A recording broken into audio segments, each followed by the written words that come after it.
নমস্কার, আশা করি আপনারা সবাই ভালো আছেন। ইউটিউবের খোলা হাওয়া চ্যানেলে আপনাদের সবাইকে স্বাগত। তো এখন আমরা যাচ্ছি একটা নিমন্ত্রণ বাড়ি, সেটা হচ্ছে ফুলিয়াতে, যেখানে আমরা শাড়ি আনি সেই বৌদির বাড়িতে। তো এই এখন শিয়ালদা স্টেশনে পৌঁছেছি, আর এই শান্তিপুর লোকাল এটাই ধরবো। তো প্ল্যাটফর্মে দাঁড়িয়ে আছি, ট্রেন আসার সময় হয়ে গেছে, আর 1 নম্বরে ট্রেনটা দিয়েছে। তোর বাবা আসছে। এই যে আমরা এখন বসে আছি, স্টেশনে এসেছি ফুলিয়া যাবো বলে। তো এখন চলে এসেছি ফুলিয়াতে। এই যে দেখুন, এখন নামলাম, নেমে আর যাচ্ছি, অটো থেকে নামলাম, আর এবার সামনেই যাব। তো চলুন, অনুষ্ঠান বাড়ি গিয়ে দেখা হচ্ছে।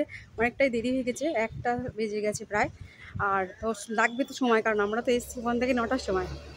আর এই যে সামনে আমাদের ওর বাবা যাচ্ছে। আজকে যে সব থেকে বেশি আকর্ষণ যাদের জন্য, এই যে দুটো রাজকুমারী ফুটফুটে সুন্দরভাবে খাটে শুয়ে আছে, আনন্দ করছে, খুব সুন্দর লাগছে। ওদেরই শাড়ি দেওয়ার, কাস্টমাইজ করা একদম জামা কাপড় পরে আছে।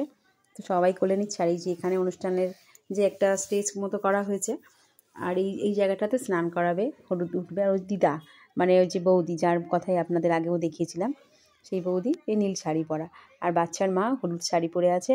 একটা বাচ্চাকে বাবা নিচ্ছে, আর একটা বাচ্চাকে মায়ের কোলে রয়েছে। তো এখন অনুষ্ঠান যা কিছু আছে রিচুয়াল, সেগুলো তো পালন হবে। ওদের স্নান করানো বা একটুখানি পূজা টুজা দেওয়া, মুখে ভাত রাত যেগুলো আছে সেগুলো করানো হচ্ছে। তার জন্যে এইসব আয়োজন। লোকজন তো বহু এসছে, আর অনেক কাস্টমারকেও বলা, মানে বৌদিরা নিমন্ত্রণ করেছিল, তারাও সব কলকাতা থেকে বিভিন্ন জায়গা থেকে গিয়েছে, আমাদেরই মতো। তো আমরা সবাই বসেছি, আর একটু ওর বাবা ওইদিকে স্টল থেকে একটু খাওয়া দাওয়া নিচ্ছে, আর আমি একটু আছি এখানে বৌদির কাছেই পিছনে দাঁড়িয়েছিলাম। গল্প গুজব হচ্ছে সবাই মিলে।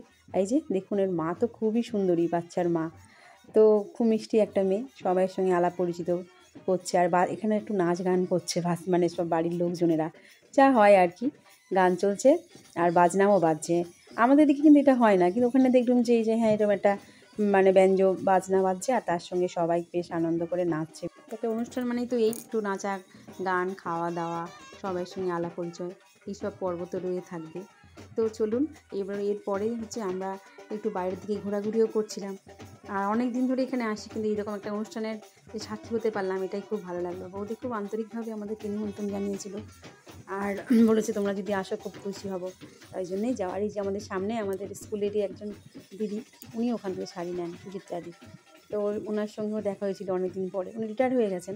তো ওখানে গিয়েই আবার দেখা হলো। তো সত্যিই খুব ভালো লাগছে। এই আমার একদম সামনে এই যে ফটো যাকে দেখছেন, এই দিদি, সামনে থেকে আমি দেখাতে পারলাম না। তো চলুন, এরপরে আমরা খাওয়া দাওয়াতে গেলাম প্যান্ডেলে, আর আমরা এখানে বসেছি। খুব সুন্দর আপ্যায়ন করছিল, খাওয়া দাওয়া খুব সুন্দর ছিল। তো দুপুরের খাওয়া একটা রুমালি রুটি নিয়েছি, আর তার ফিশ রোল, এইসব মানে যা কিছু হয়, পনির সব কিছুই ছিল। তার সাদা ভাতও ছিল, বাসন্তী পোলাও, মটন। তা আমি তো মটন টটন খাবো না, আর খেতেও ভয় লাগছে, অনেকটা বেলাও গড়িয়ে গেছে। তো তারপরে খাওয়া দাওয়ার পর্ব চলছে। খাওয়া দাওয়া ছিল অত্যন্ত সুস্বাদু। তা এবারে আমরা বেরোবো, তার জন্য তো একটু সময় লাগবে, বলা টলা এই বৌদিকে বলতে হবে। তো আমরা এই বৌদির নতুন যেই বাড়িটা, এখানে একটু বলতে গেলাম। এই বাড়িটা এখন বৌদিদের নতুন, আগে আপনাদের যেটা দেখিয়েছিলাম সেই বাড়িটা বৌদিটা থাকে, দোকান, একটা ছেলে বৌমা থাকে। এখন বাড়ি যাওয়ার পথে একেবারে স্টেশনের কাছাকাছি চলে এসেছি। তো চলুন আমরা সব বাড়ি যাই। 4:02 ট্রেন আছে, আর এই যে লোকজন সব যাচ্ছে। তো আজকে সারাদিন খুব ভালোই কাটলো। তো ভিডিওটা এখানেই শেষ করছি। যদি ভালো লেগে থাকে প্লিজ লাইক, কমেন্ট ও সাবস্ক্রাইব করবেন।